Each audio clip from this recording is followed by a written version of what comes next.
ተወዳጁ የእንግሊዝ ፕሪሚየር ሊግ ተመልሷል። 32ኛው ሳምንት የእንግሊዝ ፕሪሚየር ሊግ ጨዋታዎች መርሃ ግብር ከሳምንታት ቆይታ በኋላ እንግዲህ የሚከናወኑ ይሆናል። ቅዳሜና እሁድ አራት ጨዋታዎች ሲከናወኑ ቀሪዎቹ 2 ጨዋታዎች ደግሞ ሰኞ የሚደረጉ ይሆናል። በሳምንቱ ከሚከናወኑት መርሃ ግብሮች መካከል ቼልሲ በሜዳው ማንቸስተር ሲቲን የሚያስተናግድበት ጨዋታ ተጠባቂ ነው። ይህ በእንግሊዝ ፕሪሚየር ሊግ የታይትል ሩጫ ላይ ከፍተኛ ተጽዕኖ ያመጣል ተብሎ ነው የሚጠበቀው። ሲቲ ይህን ጨዋታ የግድ ማሸነፍ እንዳለበት ነው ብዙ የስፖርት ቤተሰቦች እየተናገሩ የሚገኙትም። ለማንኛውም አርሰናልም ከባድ ጨዋታ በሜዳው ቦርንማውዝን የሚያስተናግድበት ጨዋታም በጣም ተጠባቂ ከሆኑ የሊግ ጨዋታዎች መካከል አንደኛው ነው።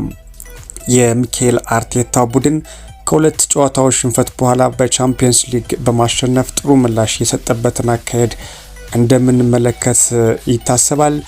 ቦርንማውዝ ባለፉት 11 ጨዋታዎች አለመሸነፉ ደግሞ በዚህ መርሃ ግብርም ጥሩ እንደሚፎካከር ማሳያ ነው። አርሰናል በየአቅጣጫው ጫና ቢደረግበትም ከቀሩት ጨዋታዎች አንጻር በመጀመሪያው ዙር ያላሸነፈው ሲቲን ብቻ መሆኑ ማሰብ አስፈላጊ ነው።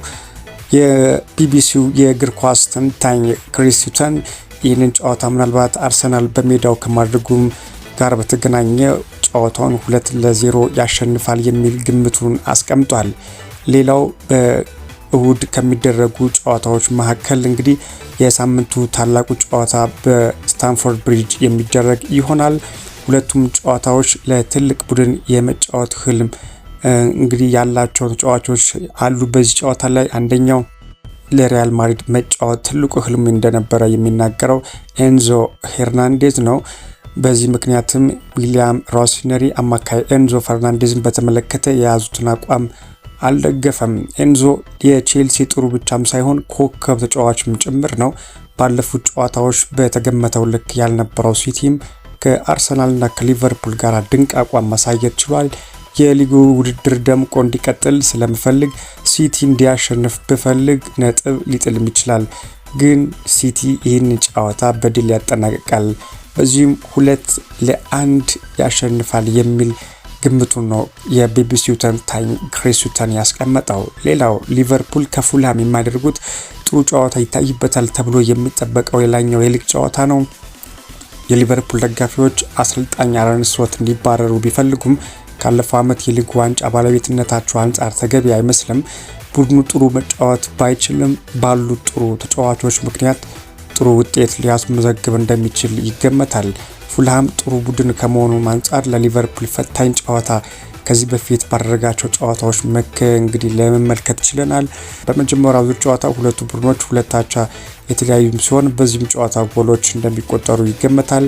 በዚህም ምናልባት 2-2 ጨዋታው ይጠናቀቃል የሚል ግምት እንዳለው ነው ክሪስ ሱተን ያስቀመጠው። ማንቸስተር ዩናይትድ ከሊድስ ዩናይትድ የደርቢ ጨዋታ ነው። ዳንኤል ፋርክ በሊድስ እየሰሩት ያለው ነገር መልካም ሲሆን ለኤፍኤ ካፕ የግማሽ ፍጻሜ ማለፍ ችሏል። ማይክል ካሪክ በበኩሉ የቡድኑ ውጤት በመቀየር በሻምፒየንስ ሊግ ለመሳተፍ እንዲፎካከር አስችሎታል። በሜዳው ካለው አቋም አንጻርም ማንም ቡድኑን ከማንቸስተር ውጪ እንደማይገምት አስባለሁ ሲል ክሪስ ሱተን ግምቱን አስቀምጧል። በዚህም ማንቸስተር እንደለመደው ይህንም ጨዋታ 2-1 ያሸንፋል ሲል ግምቱን አስቀምጧል።